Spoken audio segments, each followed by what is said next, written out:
day 55. 55! I can't believe it.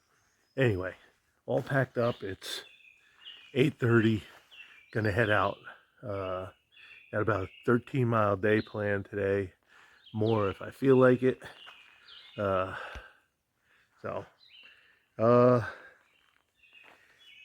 Feel good. Good night's sleep. Birds woke us up early this morning. So, with that being said, heading out. I'll see you on the trail. Got about a quarter mile back to the main trail, and then northward. Last night we did get a little rain in the evening. Not bad, but never got the thunderstorms that they were talking about. It's a bit on the cool side this morning. I should have had my long sleeve shirt on, but we'll see what we can do.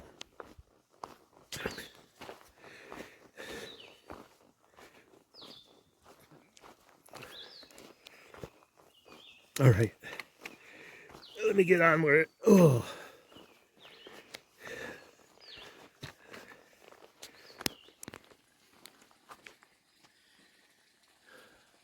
little seepage forms a pool, and then you got that little pool down there. The term for some of these pools that are here in the wet spring and then dry up are vernal, and sometimes in the fall, vernal pools. They are very important for amphibians, especially toads, frogs and stuff. Not so much the frogs that are pretty found primarily in like full-fledged streams and lakes that are year-round, but frogs like wood frogs, toads, things like that. They come in the early spring, they breed, tadpoles metamorphose into adults, and then they go out into the woods. Hopefully all before the pond dries up.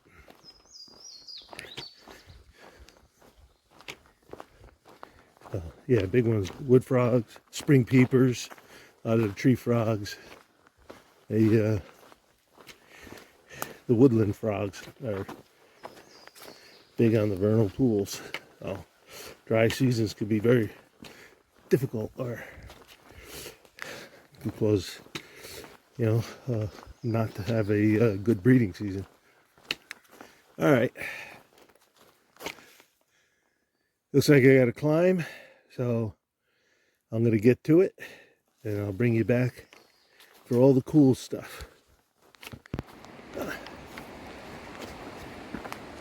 All right, trail's been pretty nice. A little rugged in spots and pretty park-like in others. Sounds like we're getting near some falls. Water is not an issue in this section of the trail. We've been crossing streams every quarter mile. This might be slick. So, sounds like there's either a significant river down there or some falls. Hopefully I'll get to bring it to you.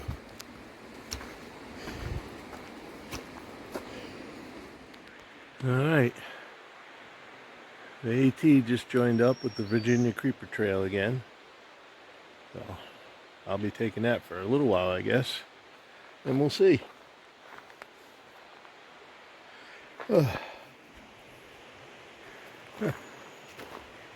Interesting shrub or tree. I would guess a shrub. No leaves yet, so I can't get close to what it might be. All right. There's a bridge going over that river that I was walking at, the Creeper Trail. This is the Creeper Trail and the AT together. All right, we got people coming. Just wanted to show you this bridge. All right. Okay. Hey. My through hike almost came to an end. Well, could have been. I was about halfway across that bridge, that big bridge, and a pack of teenagers on bikes were coming towards me, 2 and 3 across, racing each other, because it's all downhill on the creeper trail there. And they saw me, but no one wanted to slow up and get over to give me room. I guess they were racing each other. Well, I squeezed over best I could, and the idiot who was most likely going to crash into me scooshed over just enough. I don't know how much they missed me by, but it wasn't much. But it wasn't good what happened. Yes, some expletives escaped my mouth at the children. And you know something? I don't feel guilty about it in the least. Schmucks. Anyway. Alright, I'm coming up to a shelter. I'm going to take lunch there. Get a pack off break. And then move on to Whitetop Road on Whitetop Mountain. And that was my goal today. But if I feel good, and I do feel pretty good right now because this trail's been really nice, I'll push on further.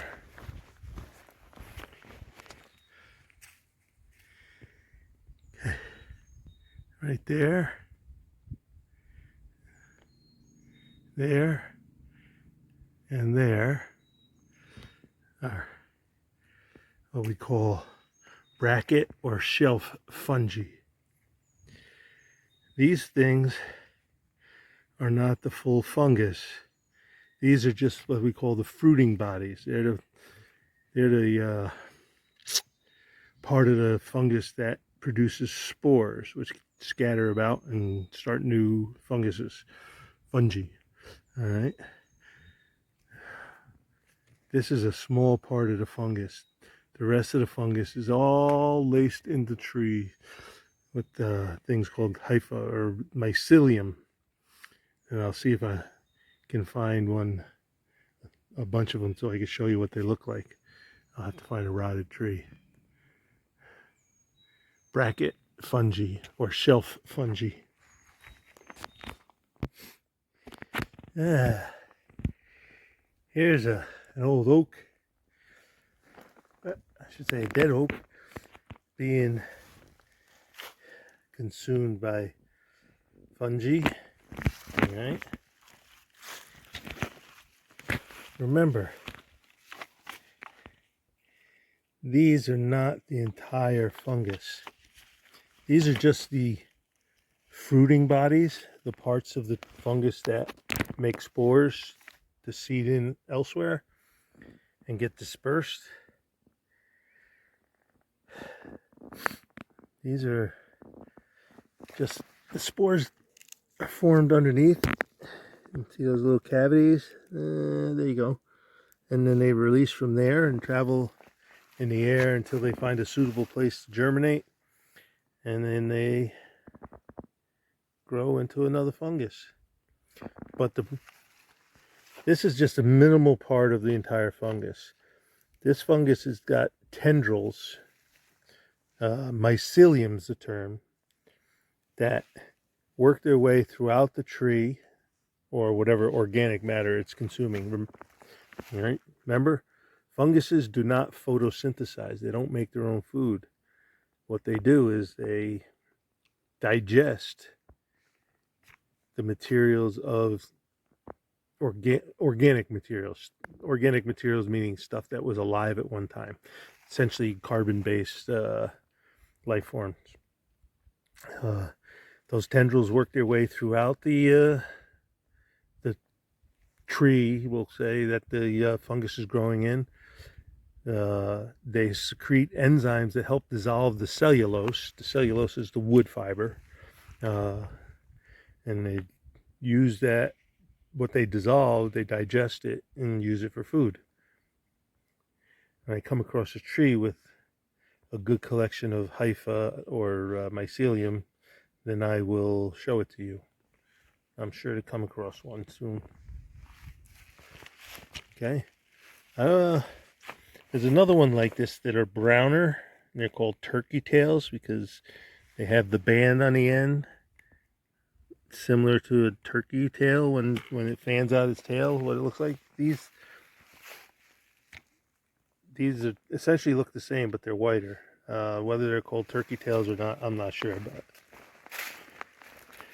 Fungi, non-photosynthetic plants. Not plants, I'm sorry, organisms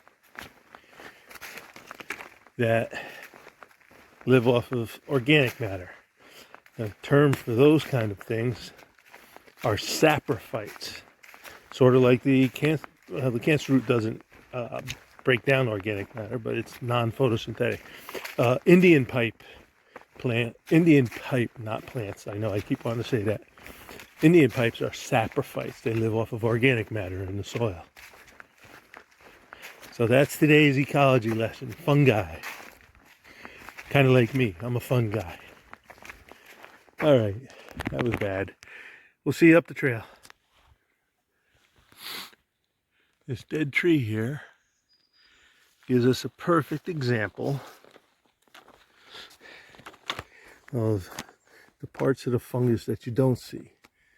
All right. See these little tendrils?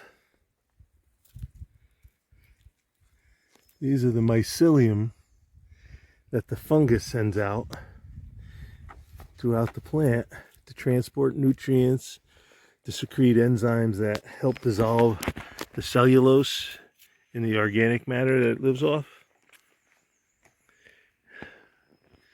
And these are what you don't see. It's just incredible stuff. And those are what makes up the bulk of the funguses. See some more right down here. The fungi that help keep our woods from being too cluttered with organic matter, stuff that was once living. Now you got your fungus lesson.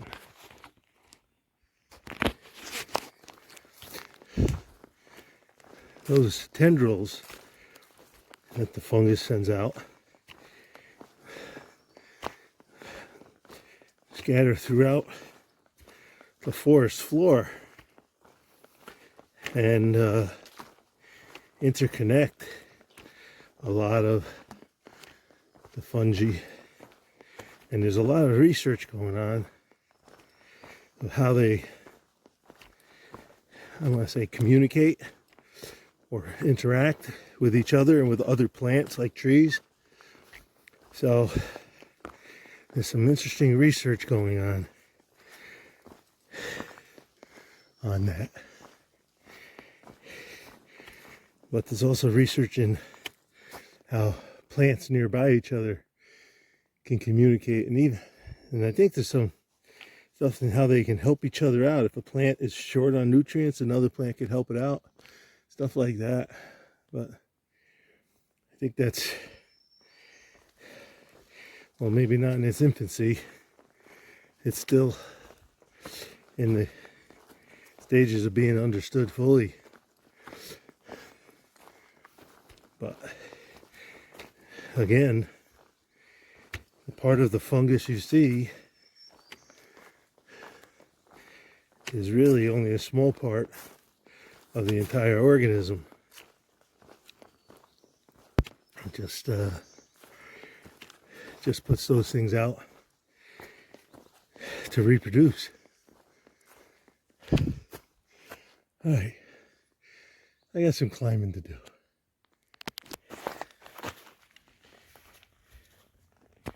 There you go.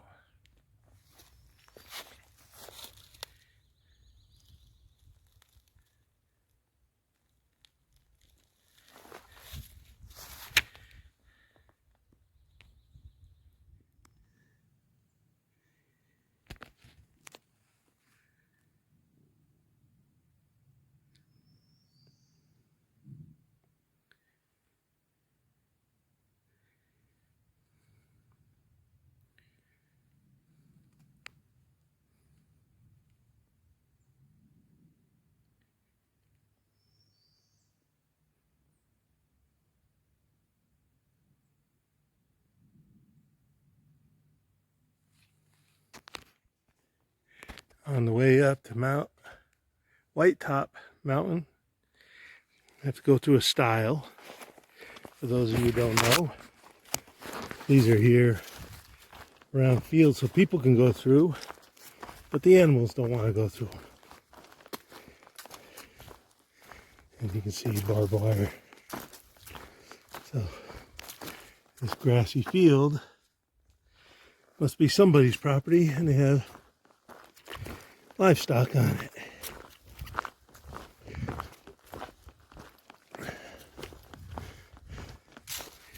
Here's another holly.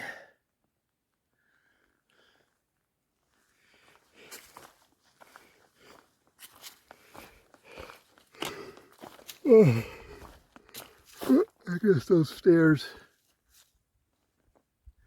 going up that way are for me.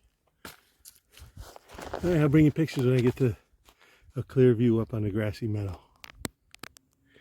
Came out of the woods to this just before the top. But here we have, I think we talked about these, hawthorn trees.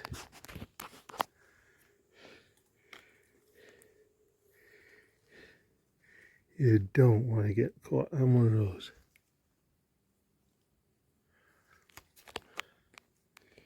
Hawthorne, hawthorn. I don't know if you can see the thorns. Let me see something here. That's a little better.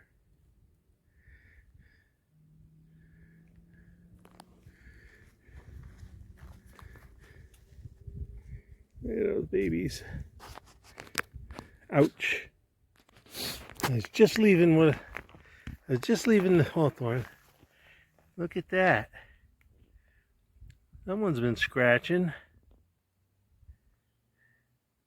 Let me see if I can get a better picture of it. Look at those scratch marks, huh?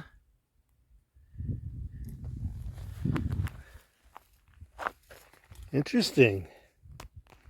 What do you think? Bear? Bobcat? Household feline? Nah. Oh well. Interesting. I gotta go up there, but I don't want to go up there. Tell you, this climb this afternoon took it out of me. Alright. Let me get to the top. Then I'll give you some, I imagine you're going to get some 360 views. Alright.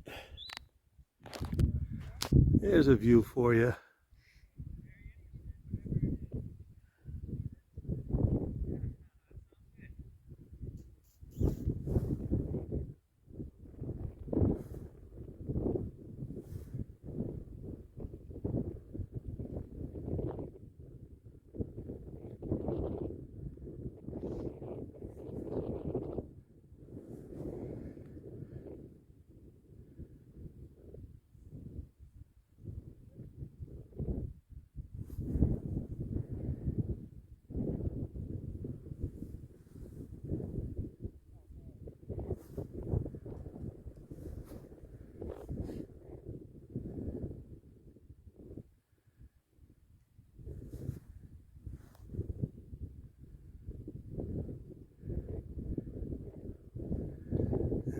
Top of the mountain, looks like they got a plantation,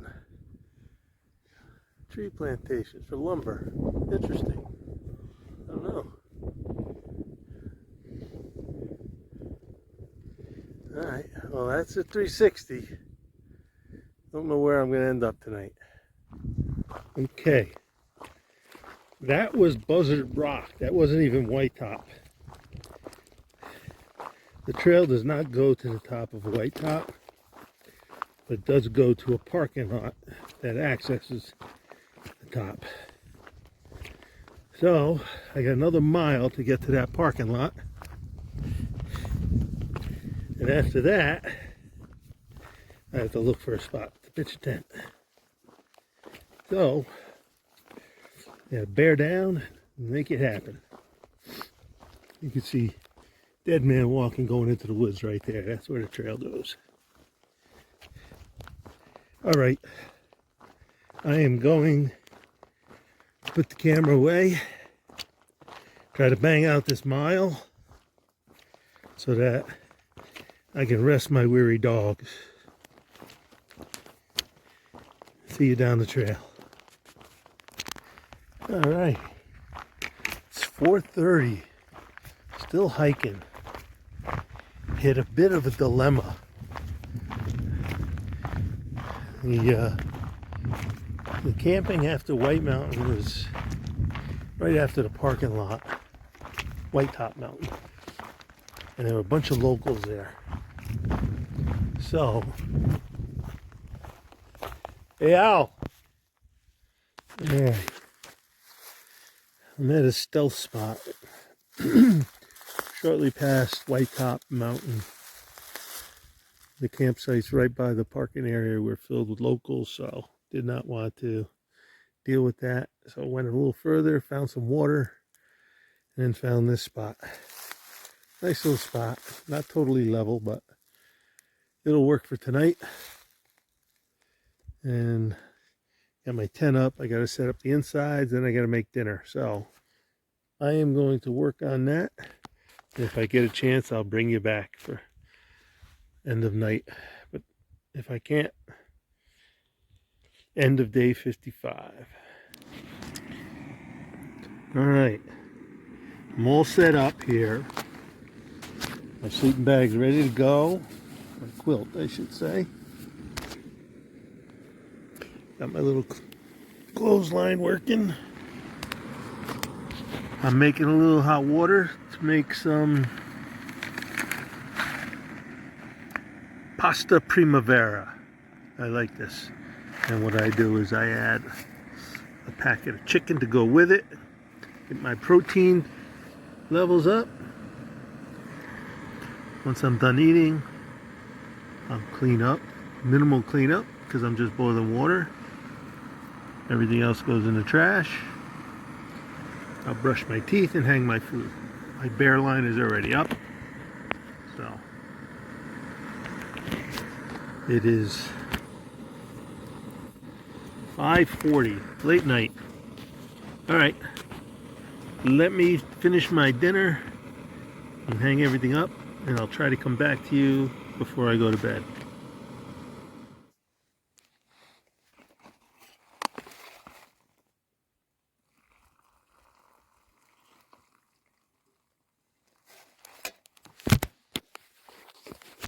I'm trying here.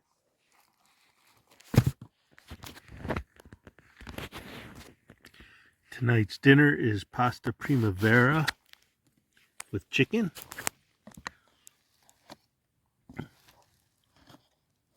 It's one of my favorites. You may not think it's good, but it is good. Let me get to eating. That's the most important part of the day. Yeah, the most important part of the day.